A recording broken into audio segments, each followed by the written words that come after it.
Wait! Bitawan niyo kami! Bitawan niyo kami, Begbeg!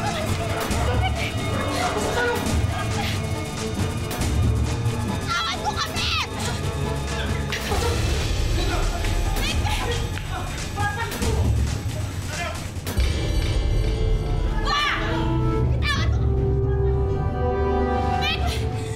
Saan mo dadalhin ng batang yan? Kapatid ko ho siya! Iuwi ko na ho siya! At sino may sabi sa'yo pwede mong gawin yan? Illegal naman ho yung ginagawa niyo! Pinagtatrabaho niyo! Imitor na edad! Bawal ho yun! Isusumbong ko ho kayo sa polis! Nandito ka sa teritoryo ko. Dito sa lugar na to.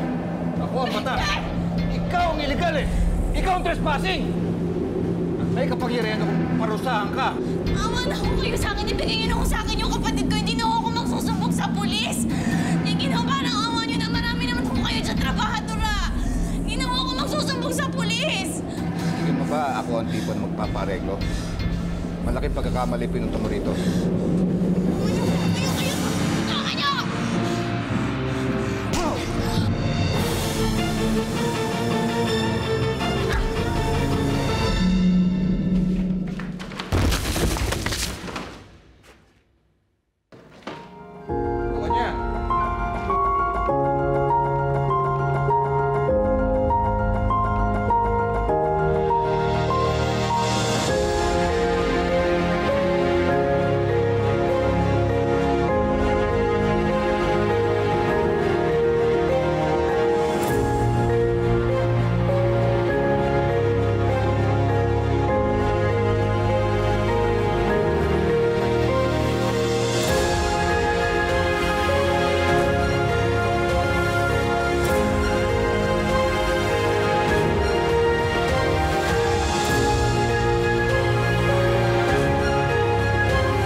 Ano nangyari?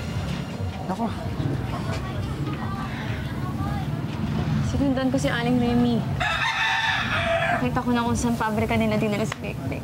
O anong ginawa mo? Tinakas ko si Begbeg. Nahuli ka, ano?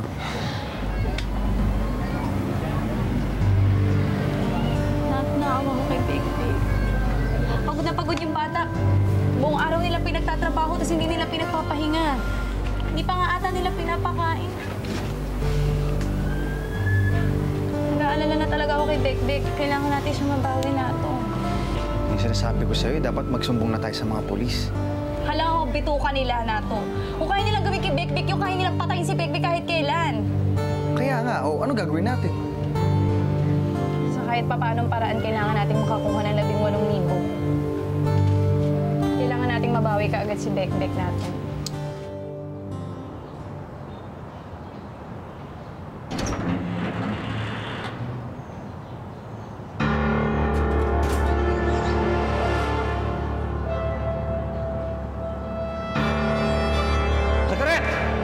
Margaret!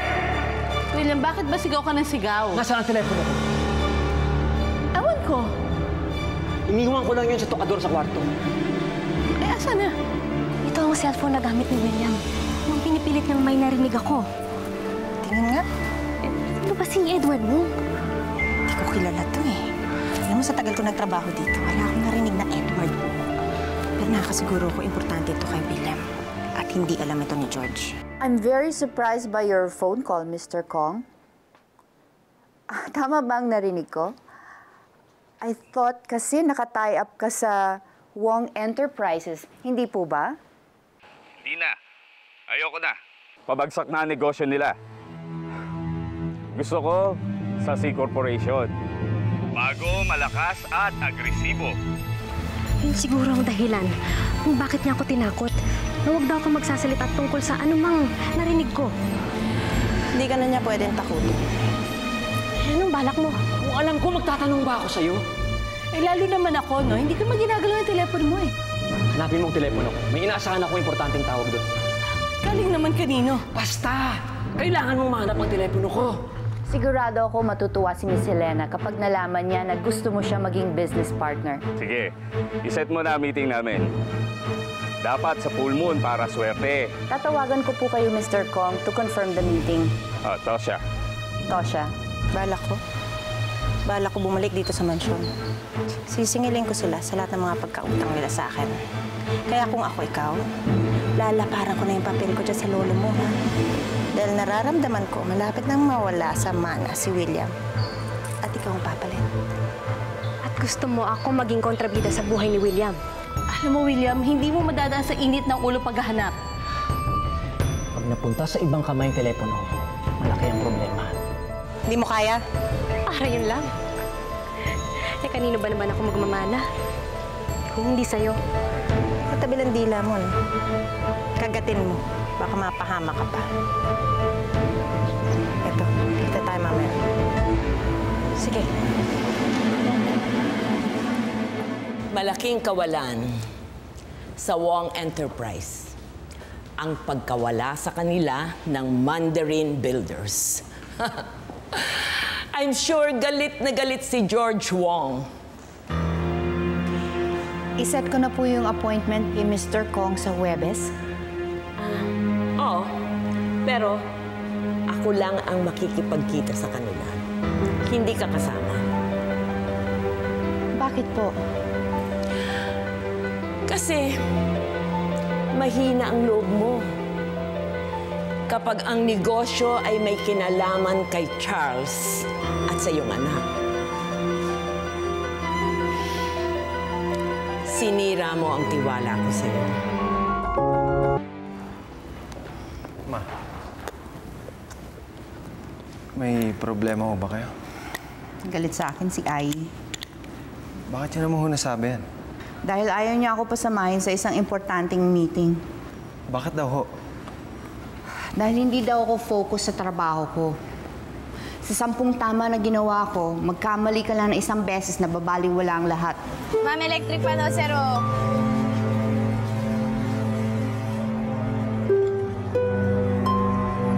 Ma'am, ano yung Grace? Ma'am, pwede mo makiusap. Tungkol saan?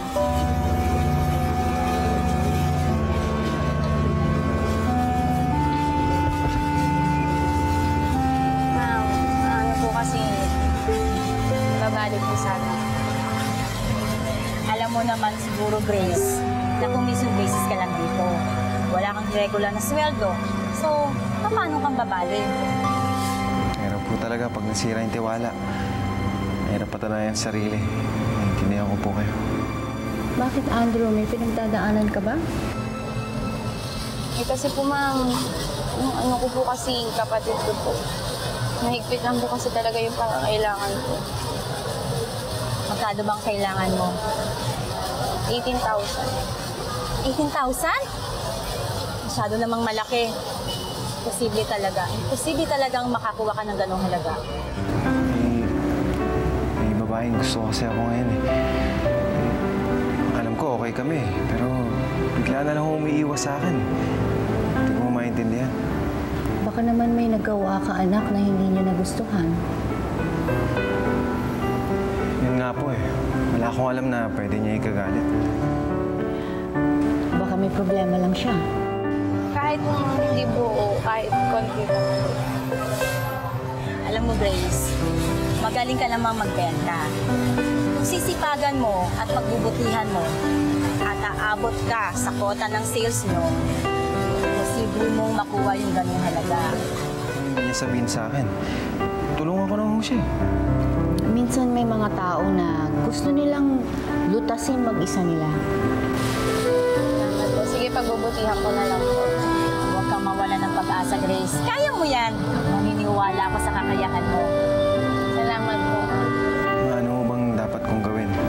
Susuko na ho ba ako? Mahal mo ba siya? Kung mahal mo siya, paglaban mo. Ano ho kung talagang ayaw na niya sa akin? Andrew, paano mo malalaman kung hindi mo susubukan? Huwag mo ko tularan, ha? Ako, I gave up on love. Don't do the same. Thank you po, ma. Huwag mo lang sasabihin sa anak mo. Sige po. Oh, eto ma.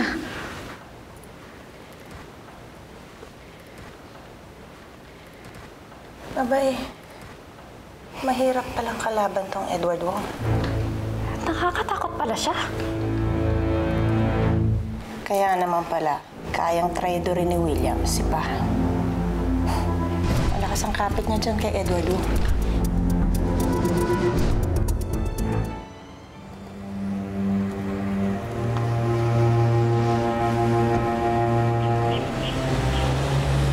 Anong ginagawa mo dito? Charles, asawa mo ako. Karapatan ko tumira dito. Hanggang din natatapos ang investigasyon. Wala kang karapatan pumunta sa bahay nito. Bakit ba ako ang pinagdidiskitahan mo? Ba't hindi mo imbestigahan ang kapatid mong si William? Palagi ko siya yung merong mas magandang motibo para patayin si Diana. At ano naman ang magiging motibo ni William? Natutuwa ako sa paglipat ng inyong negosyo sa aming kumpanya. Walang kwenta yang Wong Enterprise. Si William, yan na malas kay George Wong. Naniniwala ako sa karma. Siguro, binabalik lang sa kanila lahat ng mga kasamaang ginawa nila sa iba. Yan siguro ang dahilan, kaya babalik si Edward Wong. Para masira ka. Mawala ka ng gana sa negosyo at magalit si Pa. Hindi ba yan ang nangyayari ngayon? Ang hindi ko pagpasok sa trabaho ay desisyon ko. Desisyon mo rin ba yung makipag-ugnayan si William sa uncle mo sa Hong Kong? Babalik si Edward Wong? Malita sa business community, nalalaya na si Edward Wong at babalik sa Pilipinas. Anong ibig mo sabihin? Tulad mo, Charles, gumagawa rin ako ng sarili ko investigasyon. Ayaw kasi yung pinagbibintangan ako sa isang bagay na hindi ko ginawa. Tapos pag-iimbestiga ko, nalaman ko na may connection pala to si William sa uncle mo si Edward.